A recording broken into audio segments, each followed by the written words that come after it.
इलाज है या नहीं है।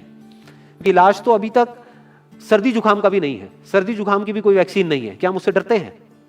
नहीं डरते हैं। क्यों? क्योंकि ज्यादा लोग नहीं मरते हैं। तो सबसे पहले डेथ रेट कैलकुलेट करते हैं कि एग्जैक्टली कितना है। कितने टेस्ट हुए? 40 लाख टेस्ट हुए, उसमें से 2 लाख लोगों को हुआ, तो नियर अबाउट एवरेज कितनी आई? 5% की। अगर यही हमने 4 करोड़ टेस्ट करे होते तो कितने डिटेक्ट हो गए होते अब तक? 20 लाख हो जाते। 40 करोड़ करे होते तो कितने हो जाते?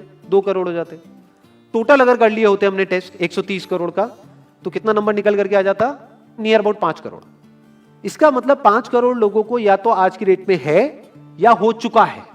और एक और मजे की बात यह है कि कोरोना में ऐसा नहीं है कि जिसको भी होता है उन सबके सिम्टम्स आते हैं। 80% से ज्यादा जो केसेस होते हैं वो असिम्टोमेटिक होते हैं, उनमें कोई सिम्टम्स नहीं आते हैं। यानी अगर मुझे हो गया है और मैं ठीक भी हो गया हूं तो मुझे पता तक नहीं है।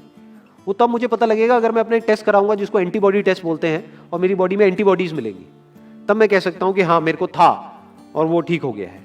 तो अभी अगर हम बेसिक सी कैलकुलेशन करें तो 5 करोड़ निकल करके आ रहा है नंबर। उसमें से डेथ कितनी हुई है?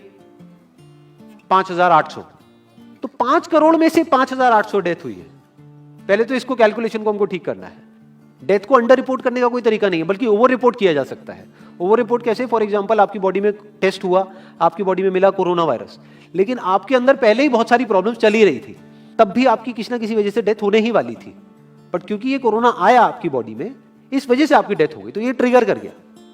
तो ये जो 5800 का नंबर है, ये इससे कम तो हो सकता है, इससे ज्यादा होने के चांसेस बहुत कम है। बट एक बार को हम मान लेते हैं कि इतना ही है नंबर, ना कम है ना ज्यादा है, तो कितनी परसेंटेज निकल करके आई? 5 करोड़ में से अगर 5800 डेथ्स हुई हैं तो क्या परसेंटेज निकल करके आई? Near about 0.01%। ये उससे बहुत कम है जितनी डेथ्स हमारे यहां पे होती हैं रोड एक्सीडेंट की वजह से। हर साल की अगर हम एक कैलकुलेशन देखें तो 1.5 लाख से ज्यादा डेथ हो जाती है इंडिया में रोड एक्सीडेंट्स की वजह से। हर 4 मिनट में एक डेथ होती है रोड एक्सीडेंट की वजह से। और अगर अभी आप देखोगे सड़कों पे एक बहुत ही फनी चीज नजर आ रही है। 2 व्हीलर पे जा रहे हैं, मास्क सबने लगाए हुए हैं, कभी भी नोट करना इस चीज को। हेलमेट नहीं पहने हुए, हेलमेट बहुत कम लोगों ने पहने हुए हैं। इससे हमको क्या समझ आ रहा है? क्या ये समझदारी है, बेवकूफी है? क्योंकि हेलमेट ना लगाने की वजह से उनके मरने के चांसेस उससे बहुत ज्यादा है, कई गुना ज्यादा है जितना कि कोरोना से मरने के उनके चांसेस है। तो ये डर है जो चारों तरफ फैल रहा है, और मीडिया डर को और बढ़ाता चला जा रहा है। और क्योंकि सही इंफॉर्मेशन किसी के भी पास में नहीं है, या सही कैलकुलेशन किसी के पास में नहीं है, ये जो अभी हम कर रहे हैं इसको मैथमेटिकल मॉडलिंग बोलते हैं। यानी एक डेटा को देख करके एक मॉडलिंग करी जाए और फिर समझा जाए कि एक्चुअल में जो सही डेटा है वो क्या है। ये नहीं कि लिमिटेड डेटा के बेस पे हम कोई भी कंक्लूजन ड्रॉ कर लें और उसके बेस पे डरते रहें। तो अगर इसका डेथ रेट 0.01% है तो हम सब इतना डर क्यों रहे हैं? क्या कुछ और है जिससे हमको डरना चाहिए, जिससे हम नहीं डर रहे हैं, जिसके बारे में कोई बात नहीं कर रहा है, जो इससे लाख गुना ज्यादा भयानक है? मतलब कोरोना से लाख गुना ज्यादा खतरनाक कुछ है जिससे हम नहीं डर रहे हैं और इससे हम डर रहे हैं। वो क्या है जिससे हमको डरना चाहिए? अनएम्प्लॉयमेंट। अभी पीछे कुछ आर्टिकल्स आए थे न्यूज़पेपर में जहां पे एक फिगर आई थी निकल करके, I am not too sure ये फिगर कितनी सही है कितनी नहीं है, जहां पे आया था कि 13 करोड़ लोग अनएम्प्लॉयड हो गए। इस फिगर से हमको डरना चाहिए। 13 करोड़ लोग अनएम्प्लॉयड होने का मतलब हम समझते हैं कि इसका मतलब क्या है? इसका मतलब ये, अगर इकोनॉमी पॉइंट ऑफ व्यू से देखोगे, कि ये जो 13 करोड़ लोग हैं ये अपने जो खर्चे हैं वो बहुत ही लिमिट में कर देंगे। जिस बंदे की नौकरी चली गई है, क्या वो जाकर के मार्केट में नए कपड़े खरीदेगा? क्या अपने बच्चों के लिए खिलौने खरीदेगा? ट्रैवल एंड टूरिज्म तो भूल ही जाओ। ऐसी और हजारों इंडस्ट्रीज हैं जिनकी धज्जियां उड़ जाएंगी क्योंकि डिमांड कम हो जाएगी ओवरऑल इकोनॉमी के लेवल पे। जब डिमांड कम होगी तो क्या करना पड़ेगा इन ब्रांड्स को, इन कंपनीज को क्या करना पड़ेगा, इन मैन्युफैक्चरर्स को क्या करना पड़ेगा? अपनी सप्लाई को कम करना पड़ेगा। जितनी उन्होंने सप्लाई कम करी, अनएम्प्लॉयमेंट और बढ़ गया। कि आज जो नंबर 13 करोड़ है वो बढ़ करके कितना हो गया? 20 करोड़। यानी पूरा का पूरा लूप बन जाएगा। इस लूप को बोलते हैं रिसेशन, जो ग्लोबली ऑलरेडी रिसेशन आ चुका है। और अगर यही रिसेशन और डीप होता चला जाए तो उसको बोलते हैं डिप्रेशन, जहां से एक इकोनॉमी को बाहर आने में 5 से 10 साल लगते हैं। तो इकोनॉमी का पहले ही बुरा हाल था, प्लस इस कोरोना की वजह से और बुरा हाल हो गया है, प्लस जो रहा सहा हमारा जो अपना डर है वो सिचुएशन को और खराब करता चला जा रहा है। और इस डर को हर कोई बढ़ा रहा है, कोई भी कम करने का काम नहीं कर रहा है। एक्चुअल में अगर आप मेरे स्टैंड पॉइंट से देखोगे तो डरने की कोई जरूरत ही नहीं है, क्योंकि जो डेथ रेट है वो बहुत ही कम है। तो हम डर क्यों रहे हैं? सोचो। बस इसलिए कि डेथ नहीं होनी चाहिए। अगर यही हमारा ऑब्जेक्टिव है कि डेथ नहीं होनी चाहिए, मतलब हम कहते हैं कि किसी की डेथ नहीं होनी चाहिए, तो फिर तो लॉकडाउन परमानेंट हो जाना चाहिए, सड़कों पे निकलना ही नहीं चाहिए, क्योंकि सीधा सीधा 1.5 लाख डेथ बचेंगी। 1.5 लाख लोग जो हर साल एक्सीडेंट में मरते हैं, उनको हम बचा सकते हैं ना, उनकी लाइफ बच जाएगी। परमानेंट कर दो लॉकडाउन को। कैसा है आइडिया? ये बिल्कुल ऐसा है जैसे मैंने एक आदमी की एक कहानी सुनी थी, उसके घर में एक चूहा घुस गया, तो उस चूहे को उसने पकड़ने की बड़ी कोशिश करी, लेकिन वो चूहे को नहीं पकड़ पाया। तो एंड में उसने क्या किया, घर पे आग लगा दी, अपने घर में आग लगा दी। उसके बाद भी चूहा तो बच करके निकल गया, घर चला गया, घर जल गया। यही हालत है इसकी, कोरोना की। इस डर को हमको खत्म करना पड़ेगा, तब जाकर के इस प्रॉब्लम का एक्चुअल में सॉल्यूशन निकलेगा, जो रियल प्रॉब्लम है। और रियल प्रॉब्लम कोरोना नहीं है। रियल प्रॉब्लम क्या है? हमारी जो इकोनॉमी है। रियल प्रॉब्लम क्या है? अनएम्प्लॉयमेंट। तो इस वीडियो के थ्रू मैं अपनी एक हम्बल रिकमेंडेशन देना चाहूंगा गवर्नमेंट ऑफ इंडिया को, या जो भी लोग एक पर्टिकुलर पोजीशन पे हैं उन लोगों को, कि हमको टेस्ट करने कम करने हैं, टेस्ट बढ़ाने नहीं है। अभी हम गलती क्या कर रहे हैं? टेस्ट बढ़ाते चले जा रहे हैं, जिसकी वजह से केसेस बढ़ते चले जा रहे हैं, जिसकी वजह से डर बढ़ता चला जा रहा है। गवर्नमेंट क्या एक क्राइटेरिया नहीं बना सकती कि जो क्रिटिकल केसेस है बस उन्हीं का टेस्ट करो, क्योंकि उन्हीं को हॉस्पिटल में एडमिट करने की जरूरत है, तो उन्हीं का टेस्ट होना चाहिए ना। जो वैसे ही ठीक हो रहे हैं, अपने आप ही ठीक हो रहे हैं, जिनको माइनर सिम्टम्स हैं और वो खुद ही ठीक हो रहे हैं, उनका टेस्ट करने की क्या जरूरत है? उससे तो पैनिक और बढ़ेगा। अगर टेस्ट कर भी दिया तो हम करने क्या वाले हैं? उनको क्या हॉस्पिटल में एडमिट करने वाले हैं? नहीं, घर पे क्वारंटाइन करने वाले हैं। अभी जो क्वारंटाइन वाला फंडा है, ये भी जब बेस छोटा होता है तब तो काम करता है, जब करोड़ों में हो जाता है तब काम नहीं करता है। मैं अगर एग्जांपल से समझाने की कोशिश करूं, जो मेरी थॉट प्रोसेस है उसको इमेजिन करो। एक ऐसी सिचुएशन है कि हम एक घर में है और चारों तरफ से बाढ़ आई हुई है, और ये जो घर है हमारा वो ऐसा है, इसको इमेजिन करो, जहां पे हजारों दरवाजे हैं। तो हम क्या करें, इसमें से एक दरवाजे को पकड़ लें और उसी को पक्का करते चले जाएं।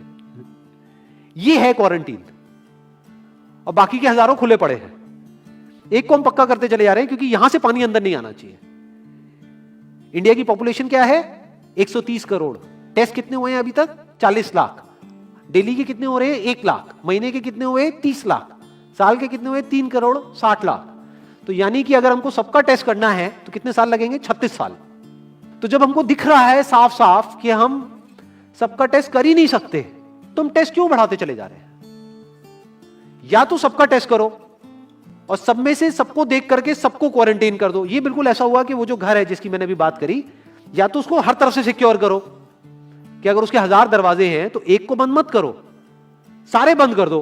तब आप कह सकते हो कि यहां पानी अंदर नहीं आएगा, कि हमने 130 करोड़ लोगों का टेस्ट कर लिया है, उसमें से केसेस निकल गए हैं 6 करोड़, और 6 करोड़ को हमने क्वारंटीन कर दिया है। अब ये आगे नहीं फैलेगा, अब 6 करोड़ से 10 करोड़ पे नहीं जाएगा। बट हमने टेस्ट ही करे 40 लाख, जिसमें से केसेस आए 2 लाख। अगर इन 2 लाख को हमने क्वारंटीन कर भी दिया तो बाकी करोड़ों लोग तो बाहर घूम रहे हैं ना। तो उससे होगा क्या? तो अब हमको समझ जाना चाहिए कि इसको रोकने का कोई तरीका नहीं है। तो अब इसका प्रैक्टिकल सॉल्यूशन क्या है? गवर्नमेंट की तरफ से हमको सिर्फ ये इंफॉर्मेशन चाहिए कि भैया अभी कितने बेड्स ऑक्यूपाइड हैं आपके स्टेट में, और अभी कितने और आपने अरेंजमेंट कर रखा है, और कितने और कर सकते हो। अब वो बेड चाहे किसी हॉस्पिटल में हो चाहे किसी होटल में हो। और प्लस ये इंफॉर्मेशन क्यों नहीं जा रही लोगों के पास में कि इतना डरने की जरूरत नहीं है जितना आप डर रहे हो। हाँ ठीक है, प्रिकॉशंस लो, सेफ्टी मेजर्स लो, सोशल डिस्टेंसिंग को मेंटेन करो, लेकिन इतना डरने की जरूरत नहीं है जितना आप लोग डर गए हो, क्योंकि डेथ रेट कम है। ये इंफॉर्मेशन जानी चाहिए अब लोगों के पास में, वक्त आ चुका है। अगर ये नहीं गई तो प्रॉब्लम सॉल्व नहीं होने वाली इकोनॉमी के लेवल पे। कॉन्फिडेंस खत्म हो चुका है, रियलिटी को हमको पहले समझना होगा। अभी प्रॉब्लम क्या हो रही है? हम कह रहे हैं कि हाँ कंस्ट्रक्शन एक्टिविटीज अलाउड है।